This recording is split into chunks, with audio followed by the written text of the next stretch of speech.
Radio Aviva, le Mac de la Rédac. Une émission proposée par la rédaction de Radio Aviva. Bonjour à toutes et à tous, bonjour à tous nos auditeurs des Pyrénées-Orientales, du Gard et de l'Hérault. Nous sommes très heureux aujourd'hui d'accueillir et très honorés d'accueillir Xavier Bertrand. Bonjour Xavier Bertrand. Bonjour. Alors Xavier Bertrand, on ne vous présente plus, mais on va quand même rappeler pour les jeunes auditeurs que vous avez été plusieurs fois ministre de la Santé, des Solidarités, sous Chirac, sous Sarkozy, vous êtes actuellement président des Hauts-de-France depuis 2015. Alors, quand on a été ministre, revenir aux manettes dans une région, c'est se revenir vers du quotidien, le lien direct avec le public. Qu'est-ce que ça apporte ? C'est une fonction très différente. Ouais. C'est une fonction très différente où on bénéficie à la fois de l'expérience d'avoir été ministre. Je suis très fier d'avoir été ministre, d'avoir porté des réformes, le service minimum en cas de grève dans les transports, fait que le pays n'est plus bloqué comme il l'était, l'interdiction de fumer dans les lieux publics. C'était énorme, ça, c'était tout à fait impensable. Oui, mais soutenu également par Chirac, qui était un président formidable sur les questions de santé. C'est aussi d'avoir fait cette loi sur le médicament, donc beaucoup d'honneur. Sauf que aujourd'hui, président de région, les régions, elles n'ont pas toutes les compétences. Elles s'occupent avant tout d'économie, de formation, des lycées et les transports. Mais il y a un gros avantage. C'est que vous n'avez pas de patron au-dessus de vous. Voilà. Vous devez rendre des comptes aux 6 millions d'habitants de la région. On doit toujours rendre des comptes dans la vie politique, mais c'est une vraie liberté. Aujourd'hui, mes seules limites, c'est ce que la loi ne me permet pas de faire ou ce que mon budget ne me permet pas de faire. Et c'est tout. Et du coup, ça permet, avec l'expérience que j'ai, et une approche très terrain, je l'assume, de pouvoir apporter des réponses aux problèmes des gens de ma région et ensuite de développer une vision pour transformer ma région et redonner de l'espoir et des perspectives d'avenir. Les deux ensemble. Et donc, un lien à la population directe, aux problèmes quotidiens des gens, bien sûr. Un genre de... Vous avez raison, parce que ça touche notamment les inondations qu'on a connues dans le Pas-de-Calais, là, des coulées de boue terribles qu'on a connues dans la Somme, où je veux à nouveau me rendre sur le terrain avec mes équipes.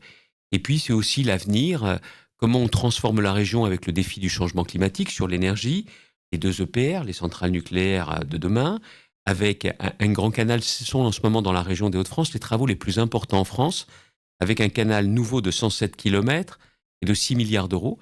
C'est les batteries pour les voitures électriques, la vallée de la batterie européenne, elle est dans les Hauts-de-France. Vous voyez, il y a à la fois le quotidien, les problèmes et les projets, les deux ensemble. Avec une taille qui permet finalement, et une liberté d'action qui permet de modéliser la résolution de certains problèmes. Oui, même si, honnêtement, on est en France et c'est un pays formidable. Mais qu'est-ce qu'il est trop centralisé. Il est trop centralisé. Les décisions importantes, il faut remonter à Paris pour qu'elles se prennent, alors qu'on pourrait aller beaucoup plus vite, être plus efficace, si moins de décisions se prenaient à Paris et ici. Et c'est le même sujet en Occitanie qu'en Hauts-de-France. Voilà. C'est la même logique. C'est pareil. Alors, vous avez annoncé que vous seriez candidat justement pour les présidentielles. Sans faire les erreurs de la fois dernière, je peux vous le garantir. On apprend toujours. C'est vrai. Alors, ce que vous avez insufflé dans la région Hauts-de-France, vous allez nous dire déjà, on va rappeler à nos auditeurs et auditrices que vous avez insufflé au niveau de la relance économique, au niveau vous êtes extrêmement sensible à l'éducation, à la professionnalisation.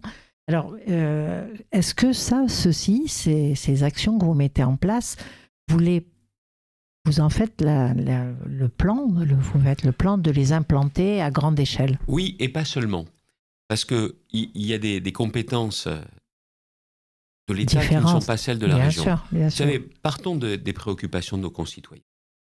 Qu'est-ce qu'ils veulent, les Français ? Vivre en sécurité.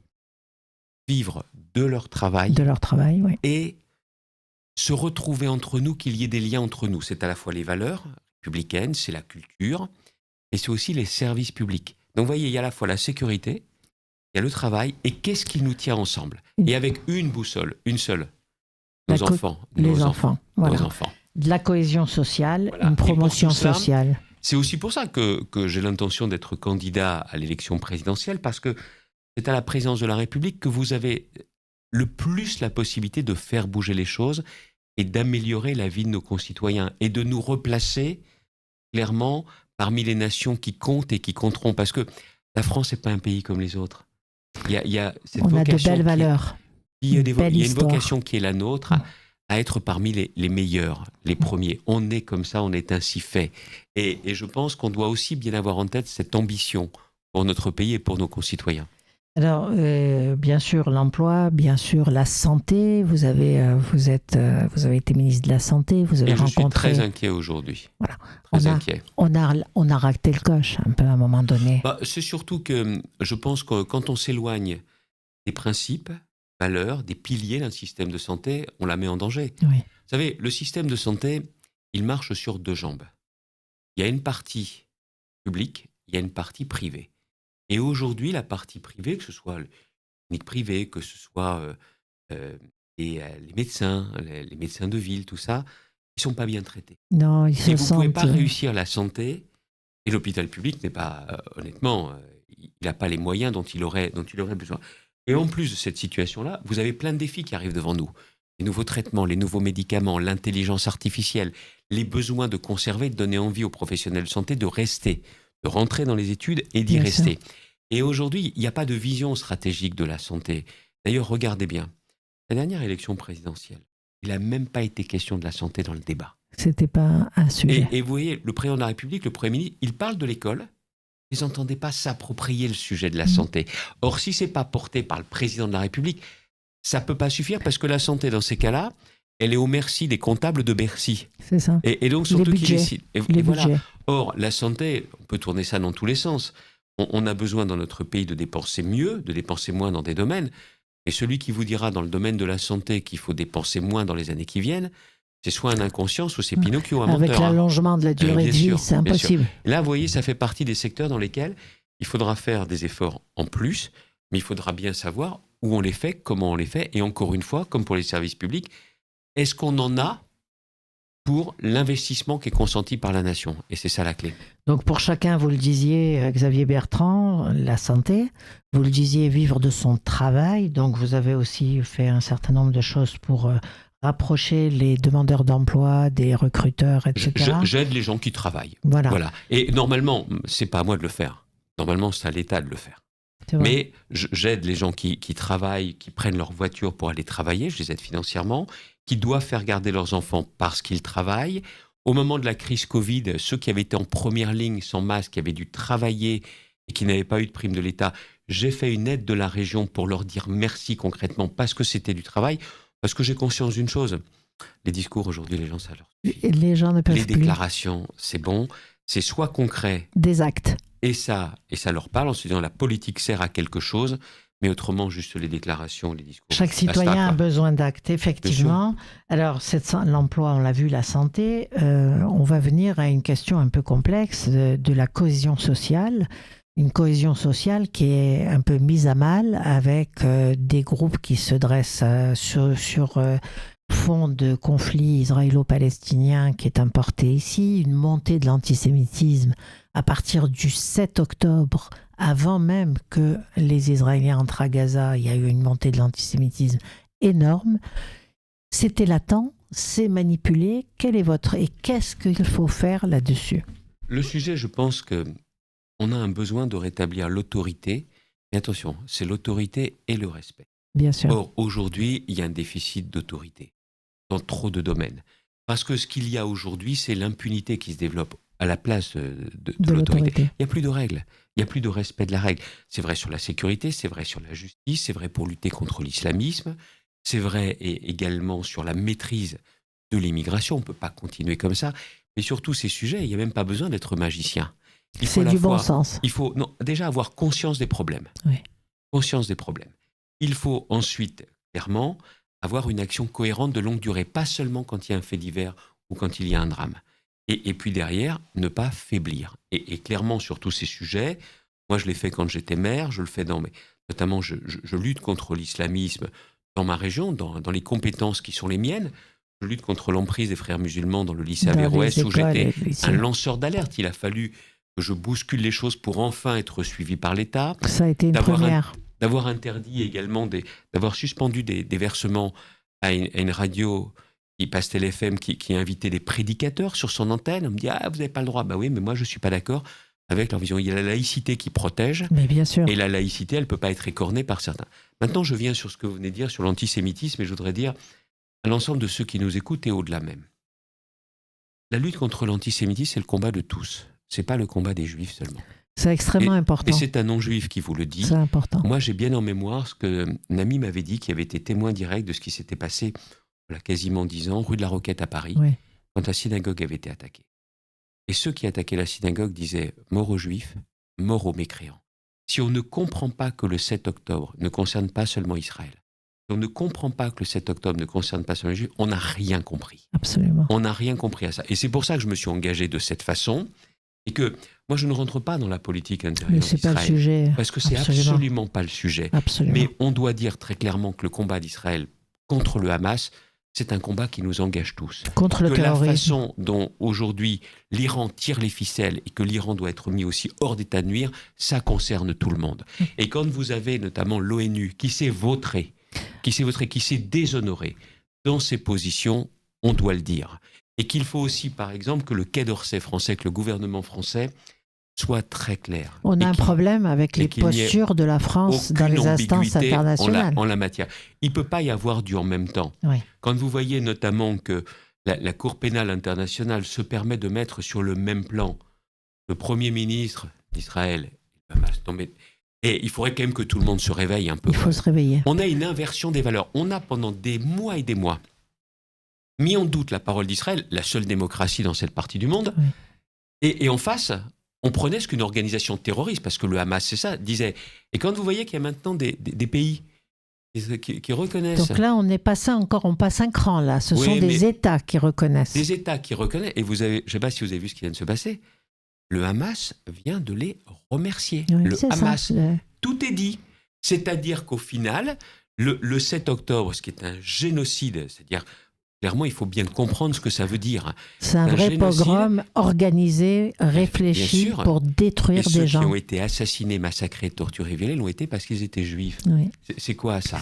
Et donc derrière, il faut bien comprendre qu'aujourd'hui, dire non, reconnaissance d'État de Palestine, ça veut dire quoi ? Qu'on absout cette organisation terroriste ? Non, mais vous savez, on est à un moment donné, vous avez parlé de bon sens tout à l'heure, c'est déjà le sens des choses et de remettre les choses à leur place. Alors, on me dit... Vous engagez beaucoup, parce que je pense qu'aujourd'hui, il ne faut pas avoir peur d'affirmer ses convictions. Prenez à l'hôtel de région à Lille, quand il y a eu 7 octobre, j'ai voulu mettre les drapeaux israéliens devant. Il ne faut pas, parce qu'on est à proximité d'un quartier, on ne sait jamais, on va avoir des réactions. On l'a fait, il n'y a pas eu de réaction.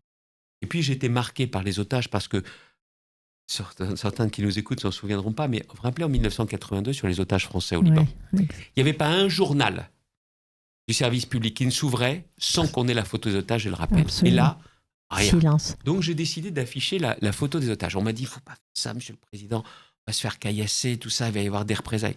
Rien, parce que je pense que quand la puissance publique, l'État, sont forts en face, on s'aperçoit qu'ils sont faibles. Oui, c'est ça. Et encore une fois, on est à un moment donné, si on baisse la tête, nos enfants vont grandir en baissant la tête. Ah non, je refuse ça. C'est impossible.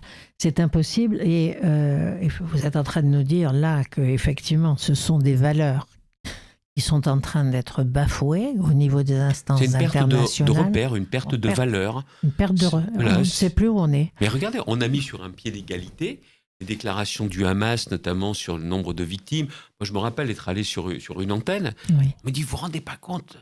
Il y a une ambulance, on a tiré dessus l'armée israélienne. Oui, sauf qu'à l'intérieur, c'est effectivement des terroristes qui n'étaient même pas blessés et qui s'en servaient justement pour aller perpétrer. Donc on est devant une propagande avec l'ampleur de l'importance des réseaux sociaux, etc. Pas seulement les réseaux sociaux, il y a des antennes officielles qui ont repris sans vergogne les propos, les chiffres erronés d'une organisation terroriste. Exactement. Qui s'est rendue coupable d'un des massacres les pires qu'on ait connus depuis l'Holocauste. Et donc, cette perte de repères, elle est gravissime. On la retrouve dans des partis politiques français qui ont supposé que tous les musulmans vont les suivre parce qu'ils vont prôner la haine. On va appeler un chat un chat.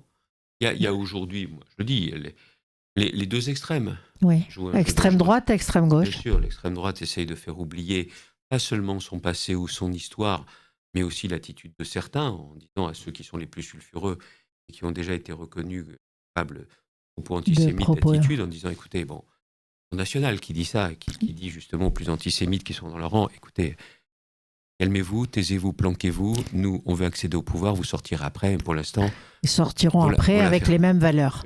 Ils n'ont rien dénié. L'enseigne a changé.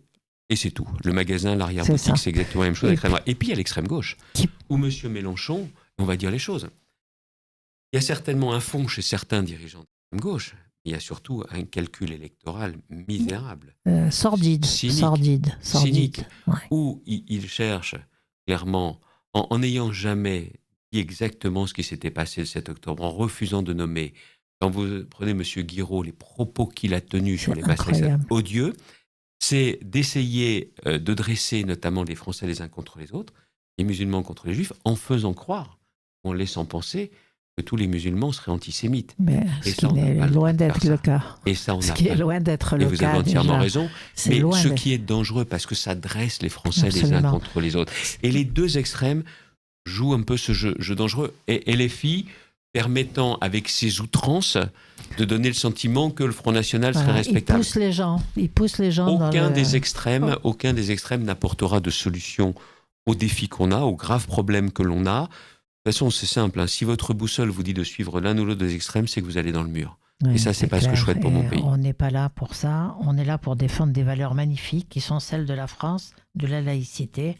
Parce que la laïcité protège. Bien sûr. Et elle permet de bien faire la différence entre ce qui relève de la sphère privée et de la sphère publique. De toute façon, il y a une règle qui est très simple. Rien ne peut être au-dessus des lois de la République. Oui, donc tout est dit. Alors, on peut très bien reconnaître que la population de Gaza civile vit un drame et qu'elle est retenue là, justement, utilisée en bouclier humain. Et depuis le départ. Depuis le début. Il y a une guerre de propagande, etc. Mais on ne peut pas dire qu'il y a un génocide comme il y a eu une inversion de valeurs. Je voudrais reprendre ce que vous venez de dire à l'instant. Une victime israélienne, une victime justement à Gaza, une victime c'est terrible, c'est terrible. Vous comprenez que chaque famille pleure de la même façon. Absolument. Quand il y a eu des enfants qui ont été massacrés en Israël, il y a des enfants qui sont morts effectivement à Gaza. Il faut bien comprendre que c'est horrible. Il n'y a pas de différence à faire entre la peine et la douleur. Ouais, ça, c'est important, chose. Ça. Mais on ne peut pas mettre sur le même plan ce qui s'est passé. Un terroriste et un État démocratique. Parce que regardez, là on vient de voir encore des nouvelles, des otages ont été retrouvés morts. Il y a quand même autre chose, c'est qu'on est quand même une situation où il y a des gens qui sont encore emprisonnés dans des conditions à peine imaginables. Ce qui s'est passé le 7 octobre dépasse ce qu'on pensait pouvoir revivre depuis l'Holocauste. C'est ça la vraie différence. Et pour le reste, encore une fois, comment se fait-il que les otages ne soient toujours pas libérés ? C'est incroyable. C'est le préalable à tout. Plus de 6 mois. Le préalable. Alors, comment on réveille les gens ? Comment on peut faire ? C'est vrai que c'est en parlant, s'exprimant, en essayant aussi de garder la tête à l'endroit, de ne pas avoir peur aussi d'affirmer un certain nombre de principes. On ne détourne pas le regard. De valeurs, et puis il faut aussi aller plus loin.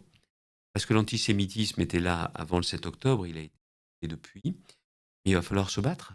Il va falloir se battre contre ceux qui se livrent à ces actes. Alors, je pense pour ma part, et c'est vrai du ministère de l'Intérieur, il y a une action très résolue des forces de l'ordre pour essayer d'identifier. Et parfois, on s'aperçoit notamment, regardez, main rouge à Paris, quand on commence à voir... On n'oublie pas le symbole des mains rouges. Exactement, qui était derrière. Donc je pense que les forces de police savent élucider, interviennent et sont là. Après, il y a l'action de la justice. Notre code pénal prévoit des peines qui peuvent être dures, très dures. Mais il ne faut pas que ces peines, qui sont un maximum, ne soient jamais atteintes. Il faut juger avec sévérité, le code pénal le permet. Vite et avec sévérité. Vite et avec sévérité. La certitude de la sanction, et sur l'antisémitisme, une sanction dure. Donc le troisième sujet, c'est à la fois l'école. Oui. Parce que ça fait quand même des années qu'on sait que dans certaines écoles, collèges, lycées, vous ne pouvez pas enseigner la Shoah. C'est impossible. Que parfois, dans des cours de musique, certains élèves refusent. C'est ça. Et que les professeurs sont aussi parfois laissés à eux-mêmes, doivent gérer ça. Pendant très longtemps, c'était le pas de vague. On nous dit que ça change, il faut que ça change partout. Et que les profs n'aient pas peur. Et que le professeur qui est confronté à cela sache que ce n'est pas lui qui va se retrouver en tête-à-tête avec les parents de l'élève, parfois. Exact. Mais que c'est l'ensemble de l'école, de l'administration, qui prend ses responsabilités et qui les protège. Donc, faire bloc. Après, il y a les familles. Ouais. Vous savez, je pense qu'on ne naît pas antisémite. On devient. Alors, il faut les traquer et débuter. Il faut aller très tôt. Ceux qui ont mis ce poison dans la tête de ces jeunes. C'est ça. Et là, il y a aussi une responsabilité des familles. S'il y a une responsabilité des familles, il faut qu'ils assument ces responsabilités, civilement, pénalement. Et puis, autre chose.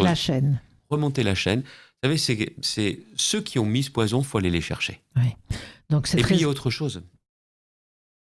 Oui. Ces accélérateurs de haine, pas des créateurs de haine, des accélérateurs de haine. On nous dit aujourd'hui, parce que moi, je suis pour la levée de l'anonymat dès qu'il y a des menaces, des injures et notamment des incitations à la haine. On me dit, mais l'anonymat, il est déjà levé, on peut le lever. Ouais. Un parcours du combattant. Oui, c'est très Je veux bien qu'on utilise un pseudo. Mais à partir du moment où on enfreint la loi, surtout dans des cas comme cela, il faut que ce soit rapide pour aller chercher l'identité et engager la responsabilité pénale. C'est clair. Il y a aujourd'hui encore beaucoup trop une zone de non-droit. Alors, même quand on nous dit que la loi évolue, tu parles, il faut que les plateformes... il faut quasiment envoyer un mail ou écrire à Palo Alto en Californie, donc ce qui veut dire que derrière, ces propagateurs de haine continueront à sévir. Impunis. Là, je pense qu'il y a aussi un sujet clairement sur les réseaux sociaux. Et donc, vous voyez, la police, la justice, l'école, les familles, les réseaux sociaux, là, on commence à avoir tout un dispositif qui permettrait de faire reculer l'antisémitisme. Parce que sur l'école, c'est pas justement de dire stop aux dérives antisémites. Non, c'est comment on explique clairement que l'on a cette obligation et cette envie de faire nation, de faire bloc, tout en respectant la position de chacun, si tant est qu'elle soit conforme au principe de la République. Bien entendu, chacun a ses opinions, ça c'est tout à fait clair, ça n'a rien à voir avec ça, c'est la question d'appel à la haine. C'est comme on mélange la liberté d'expression avec l'appel à la haine dans la rue. Exactement. Et ne suivons pas, vous avez raison, ne suivons pas la voie du Royaume-Uni. Ouais. Parce qu'on dit au Royaume-Uni, oh là, mais là-bas, la liberté d'expression, c'est historique, c'est le corner speaker. C'est pas du tout. Ce qui est en train de se passer aujourd'hui, c'est la propagation des idées islamiques. Absolument. C'est ça le fond du problème. Et derrière, moi je combats. Je m'étais opposé à l'époque et je voulais qu'on aille plus loin d'un point de vue juridique pour interdire les listes communautaristes. Bien sûr. Je me suis opposé notamment à l'UDMF qui va engager des actions judiciaires laïque, c'est logique. Contre moi. Exactement. Parce qu'autrement, si on laisse prospérer d'une façon ou d'une autre l'islam politique, c'est fini. Oui. Xavier Bertrand, vous nous incitez, Monsieur le Ministre, à prendre conscience que nous sommes vraiment là, sur des lignes rouges, sur des valeurs structurantes de la France, des valeurs structurantes de notre société, que ça concerne notamment l'ensemble de la population française, et pour l'antisémitisme, ça n'est pas un problème de la population juive, c'est un marqueur de malaise et de danger par rapport à la démocratie et au vivre ensemble, à vivre en paix. Donc je vous remercie pour vos engagements, pour ce franc-parler. On fait le vœu, je me permets de faire le vœu avec vous, que les instances internationales se réveillent, que nos politiques se réveillent. L'ONU a clairement montré ses limites dans ce qui vient de se passer. Qu'on puisse, avec l'ONU, on a l'UNESCO, l'ONU, c'est caricatural, on va confier les droits de l'homme à l'Iran bientôt, et voilà. Donc là, on est dans sur des sujets comme ça, on ne peut pas continuer, encore une fois, à marcher sur la tête. Là, je souhaite que vraiment chacun reprenne la raison, parce que c'est pas une question de conjoncturelle, c'est une question structurelle. Non, et puis c'est orchestré, attendez, ce n'est pas du tout au hasard, c'est orchestré. Je ne crois absolument pas au hasard. Bien sûr que non. Je vous remercie, Monsieur le Ministre. Merci de votre Xavier invitation. Bertrand, et vous êtes le bienvenu sur cette antenne, quand vous voulez.